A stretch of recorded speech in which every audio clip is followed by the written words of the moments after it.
Hello friends, आज हम समझने वाले हैं लंग्स के बारे में, फेफड़ों के बारे में। सबसे पहले इसका डेफिनेशन देख लेते हैं कि लंग्स होता क्या है और क्या करता है। तो लंग्स क्या होता है? Lungs are soft, spongy and elastic organ. हमारा लंग्स क्या होता है? सॉफ्ट होता है, नरम होता है। स्पॉन्जी, स्पॉन्जी का मतलब होता है जो दबाने से आसानी से दब जाए, तो दबाने से आसानी से दब जाता है। एंड इलास्टिक ऑर्गन होता है। इलास्टिक ऑर्गन मतलब इसमें क्या होता है? फ्लेक्सिबिलिटी रहता है, इसको खींचने से खींच जाता है, फिर दोबारा अपनी अवस्था पे नॉर्मल हो आ जाता है। तो हमारा लंग्स सॉफ्ट होता है, स्पॉन्जी होता है, इलास्टिक ऑर्गन होता है। अब ये क्या करता है? That responsible for gas exchange, जो कि गैस एक्सचेंज के लिए क्या होता है? रिस्पॉन्सिबल होता है, जिम्मेदार होता है। गैस एक्सचेंज मतलब क्या होता है? Taking in oxygen and removing CO2। तो हमारे शरीर से क्या करता है? कार्बन डाइऑक्साइड को बाहर निकालता है और बाहर के ऑक्सीजन को क्या होता है? बॉडी के अंदर लेके जाता है। इसका मेन काम होता है गैस एक्सचेंज करने का। इसके लोकेशंस की बात करें लंग्स के, तो इसका लोकेशंस क्या होता है? Lungs is located in the thoracic cavity. अब ये जो हमारा छाती वाला एरिया होता है, इसी क्या बोलते हैं? थोरेसिक कैविटी बोलते हैं। और इसी थोरेसिक कैविटी में क्या होता है? हमारा लंग्स जो है वो मौजूद होता है। इसके टाइप्स की बात करें तो हमारा लंग्स मेनली दो टाइप्स में डिवाइड है। कौन कौन सा है? तो right lung and the left lung, दो टाइप्स में हमारा लंग्स जो है डिवाइड है। अगर डायग्राम में देखें, ठीक है, तो अगर मैं ऐसे खड़ा होता हूं तो ये मेरा राइट होता है, तो राइट लंग हो गया, और लेफ्ट लंग। तो दो लंग में क्या होता है? दो लंग्स में हमारा जो लंग्स है वो डिवाइड है, फेफड़े डिवाइड है। एक एक करके इनके बारे में देख लेते हैं। राइट लंग के बारे में पहले देख लेते हैं। तो जो राइट लंग है डिवाइडेड इनटू 3 लोब्स। ये 3 लोब्स में 3 हिस्सों में डिवाइड है। अपर लोब जिसको सुपीरियर लोब भी कहते हैं, सेकेंड है मिडिल लोब, और थर्ड है लोअर लोब जिसको इंफीरियर लोब भी कहते हैं। Larger than left lung. Left lung से क्या होता है? राइट लंग थोड़ा बड़ा होता है। इसको डायग्राम में देख लेते हैं। तो हमारा जो राइट लंग है इसमें 3 हिस्से होते हैं, 3 लोब होते हैं। फर्स्ट है अपर लोब जिसको सुपीरियर लोब भी कह सकते हैं, सेकेंड है मिडिल लोब, और थर्ड है लोअर लोब जिसको इंफीरियर लोब भी कह सकते हैं। तो हमारा राइट लंग क्या है? 3 लोब्स में डिवाइड है। ठीक है, अब ये तीनों लोब्स में डिवाइड है, इसीलिए क्या होता है? ये लेफ्ट लंग से बड़ा होता है। थोड़ा सा साइज में लेफ्ट लंग क्या होता है? छोटा होता है, राइट लंग थोड़ा सा बड़ा होता है। अब लेफ्ट लंग की बात करें तो लेफ्ट लंग में क्या होता है? Divided into 2 lobes.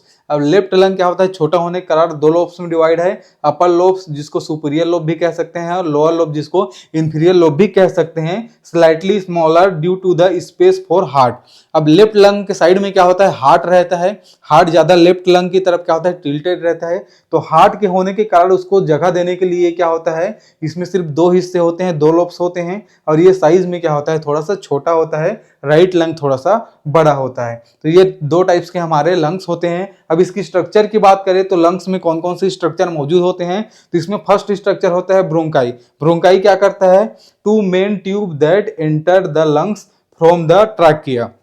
अब जो ट्रैकिया से 2 ट्यूब आता है, इन्हीं ट्यूब को क्या बोलते हैं? ब्रोंकाई बोलते हैं। ये दोनों ट्यूब को एक साथ क्या बोलते हैं? ब्रोंकाई बोलते हैं। इनकी सिंगल सिंगल नाम बोलेंगे तो इसको भी ब्रोंकस बोलेंगे, इसको भी ब्रोंकस बोलेंगे, लेकिन दोनों को एक साथ क्या बोलते हैं? ब्रोंकाई बोलते हैं। सिंगल बोलेंगे तो ब्रोंकस, एक साथ दोनों को बोलेंगे तो ब्रोंकाई। ठीक है, तो यही दोनों ट्यूब क्या है? फर्स्ट स्ट्रक्चर हो गया।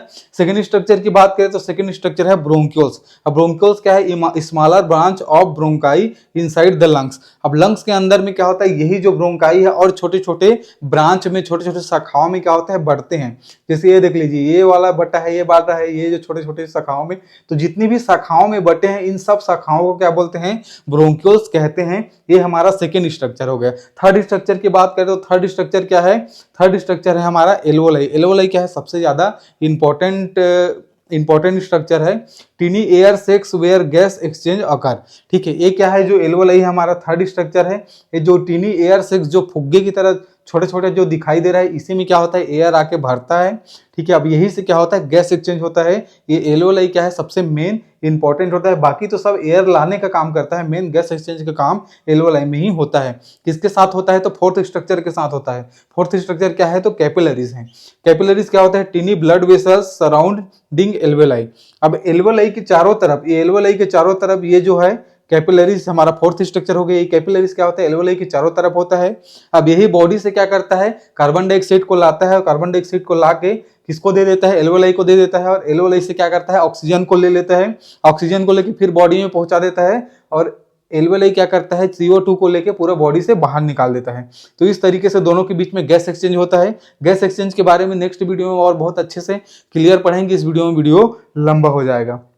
ठीक है, तो ये रहा इसकी स्ट्रक्चर। अब फाइव स्ट्रक्चर की बात करें, पांचवें स्ट्रक्चर की, तो पांचवा स्ट्रक्चर है लंग्स का प्ल्यूरा। प्ल्यूरा क्या होता है उसको बारे में समझ लेते हैं। अ double layered membrane that covers each lungs. अब लंग्स को कवर करने के लिए एक मेम्ब्रेन, एक झिल्ली पाई जाती है, उसी झिल्ली को क्या बोलते हैं, प्यूरा बोलते हैं। लेकिन ये प्यूरा दो झिल्ली में डबल झिल्ली रहती है। डबल झिल्ली के मतलब ये अंदर वाली झिल्ली जिसको क्या बोलते हैं, इनर लेयर बोलते हैं, और ये बाहर वाली झिल्ली इसको क्या करते हैं, जिसको बाहर वाली झिल्ली को आउटर लेयर बोलते हैं। तो ये दो लेयर में हमारा जो प्यूरा है वो डिवाइड होता है। फर्स्ट है इनर लेयर, सेकेंड है आउटर लेयर। इनर लेयर क्या है, अटैच टू द लंग्स। जो इनर लेयर है वो किससे हमारे कनेक्टेड रहता है, तो जो लंग्स रहता है उससे अटैच रहता है, उससे जुड़ा रहता है। लेकिन बाहर का जो आउटर लेयर है किससे रहता है, attach to the chest wall. हमारे चेस्ट की जो छाती की जो दीवार रहती है उससे क्या रहता है, ये अटैच रहता है, जुड़ा रहता है, जो बाहर का लेयर है। अब इन दोनों लेयर के बीच में क्या होता है, एक फ्लूइड पाया जाता है। उसी फ्लूइड को क्या बोलते हैं, प्यूरल फ्लूइड बोलते हैं। अब यही प्यूरल फ्लूइड क्या करता है, हमारे जो फेफड़ा है उसको फ्रिक्शन से बचाता है, घसरण से बचाने का काम करता है। तो ये रहा लंग्स के स्ट्रक्चर के बारे में। अब इसमें क्या है, इसके स्ट्रक्चर में तो नहीं आता, लेकिन एक और इम्पॉर्टेंट पार्ट है, एक और इम्पॉर्टेंट स्ट्रक्चर जिसके बारे में पढ़ना बहुत ज़्यादा जरूरी है। उसी की वजह से क्या होता है, इनहेलेशन एक्सहेलेशन होता है। तो वो इम्पॉर्टेंट स्ट्रक्चर है डायफ्राम। डायफ्राम लंग्स के अंदर नहीं आता, लेकिन लंग्स के साथ इसको पढ़ना बहुत ज़्यादा जरूरी है। तो डायफ्राम क्या होता है उसके बारे में समझ लेते हैं। डायफ्राम क्या होता है, डोम शेप्ड मसल्स होता है। डोम शेप्ड मसल्स होता है लोकेटेड बिलो द लंग्स। ये डोम शेप्ड मसल होता है जो लंग्स के नीचे मौजूद होता है। अब ये क्या करता है, तो इनहेलेशन और एक्सहेलेशन में क्या करता है, मदद करता है। सांस को अंदर लेने में और सांस को बाहर छोड़ने में क्या करता है, मदद करता है। जब हम सांस अंदर लेते हैं तो ये क्या करता है, जिसके कारण सांस हम अंदर ले पाते हैं उसको समझ लेते हैं। तो जैसे हम सांस को अंदर लेते हैं तो ये क्या करता है, कॉन्ट्रैक्ट करता है, सिकुड़ता है। ठीक है, जैसे सांस अंदर लेंगे तो ये क्या करेगा, कॉन्ट्रैक्ट करेगा, सिकुड़ेगा। अब सिकुड़ेगा तो ये नीचे की तरफ जाएगा, उस नीचे की तरफ जाएगा तो क्या हो जाएगा, नीचे की तरफ जाने के बाद चेस्ट हमारा एक्सपेंड हो जाएगा, चेस्ट क्या होगा, फैलेगा, और लंग्स में क्या होगा, एयर फिल हो जाएगा।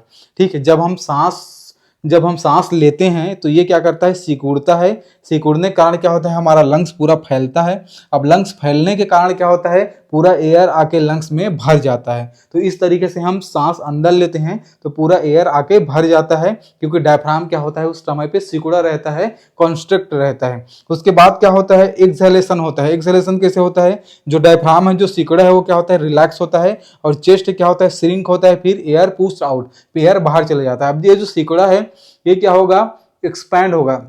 ये सिकुड़ा जो है ये क्या होगा, रिलैक्स होगा। अब जैसे ये रिलैक्स हो जाएगा, ठीक है, तो हमारा जो फेफड़ा है वो क्या हो जाएगा, ऊपर की तरफ ऐसा श्रिंक हो जाएगा। अब श्रिंक होने के बाद इसमें जो एयर भरी है वो क्या हो जाएगी, बाहर निकल जाएगी। तो इस प्रकार से क्या होता है, इस डायफ्राम की वजह से हम सांस को अंदर लेते हैं और सांस बाहर छोड़ते हैं। अब देख लेते हैं लंग्स के फंक्शंस के बारे में कि लंग्स के क्या क्या कार्य होते हैं। तो लंग्स का मेन कार्य होता है गैस एक्सचेंज।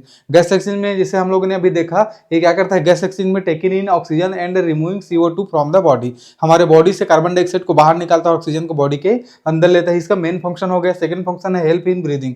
हमारे ब्रीदिंग में क्या करता है, मदद करता है। ये वाला काम ये डायफ्राम की मदद लेके करता है।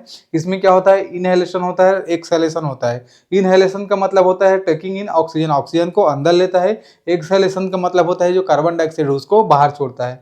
ठीक है, थर्ड काम है regulate blood pH. Blood pH को कैसे रेगुलेट करता है, तो जो CO2 होता है क्या होता है, एसिडिक इन नेचर होता है, एसिडिक होता है।